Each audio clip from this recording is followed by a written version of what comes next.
Greater Noida का 0 point आज किसानों के आक्रोश का केंद्र बन गया।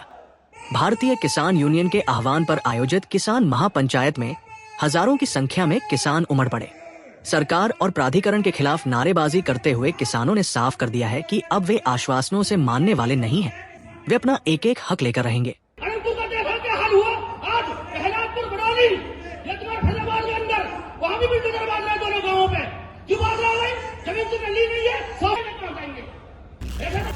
यमुना एक्सप्रेस के 0 पॉइंट पर आज सिर्फ भीड़ नहीं बल्कि किसानों का दशकों पुराना दर्द उमड़ा है। ये लड़ाई सिर्फ मुआवजे की नहीं बल्कि उस अस्तित्व की है जिसे विकास की फाइलों में कहीं गुम कर दिया गया है। किसान महापंचायत में पहुंचे किसान नेता राकेश टिकैत ने कहा कि प्रशासन आबादी की परिभाषा को ठीक से समझने को तैयार नहीं है। किसान के लिए उसका घर सिर्फ 4 दीवारें नहीं बल्कि उसके घेर बाड़े अब भी हैं, जहां वो पशुपालन करता है। लेकिन सरकार इन घेर को आबादी में न मानकर किसानों को उनके अधिकार से वंचित कर रही है। मकान बनेंगे, घेर में मकान होता नहीं, वो आबादी वाले मसले हैं। खेती बाड़ी का मतलब है उसका बड़ा तो होगा लेकिन उस पर छत नहीं होगी। वो पशु के लिए रहता है, भेड़ बकरियों के लिए रहता है, मुर्गी पालन का उस समय काम होता है, तो उसको ये आबादी नहीं मानते। तो आबादी निस्तारण का मामला है, ये 4-5 इशू है। टिकैत ने अरावली की भौगोलिक स्थिति पर गंभीर सवाल उठाए हैं।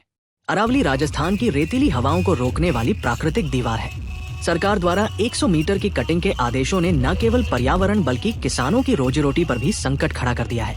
उन्होंने इस बात को लेकर भारी आक्रोश जताया कि उनकी जमीनें लेकर बनाए गए प्रोजेक्ट्स जैसे जेवर एयरपोर्ट में स्थानीय युवाओं को पक्की नौकरी नहीं मिल रही। सरकार अग्निवीर की तरह यहाँ भी ठेकेदारी प्रथा को बढ़ावा दे रही है, जिससे युवाओं का भविष्य अंधकार में है। अरावली के पश्चिम साइड आपको रेत के टिब्बे मिलेंगे।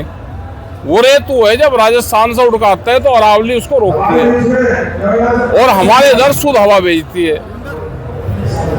लेकिन कौन तो ये फैसले करवा रहा भाई, कौन कागज पत्र दे रहा? क्या आंदोलन नहीं होंगे? सर, एयरपोर्ट में नौकरी का मामला जो है 5.5 लाख में आ गया है। जो को नौकरी नहीं मिल रही, कह रहे हैं कि प्राइवेट नौकरी की तरह ठेकेदारी में ले रहे हैं, परमानेंट नहीं कर रहे हैं। और जब ये फौज को ही परमानेंट नहीं कर रहे तो इस एयरपोर्ट पे कहाँ परमानेंट कर देंगे? और इस नौकरी के लिए अभी लाइन लगेगी, यहाँ पे यंग के नहीं करेंगे इसे तो दूसरे वाले कर लेंगे। तो अब तो भाई भाग दे भूत की लंगोटी, जिसे जो मिल जा उसे पकड़ लो, कर लो, हल्ले को भूत को भी मत जाने दो। महापंचायत के बाद बड़े आंदोलन की तैयारी होगी। बिल्कुल है, ये आंदोलन की शुरुआत है और बात नहीं सरकारें मानने की तो ये आंदोलन तो होंगे। अरविंद उत्तम की रिपोर्ट।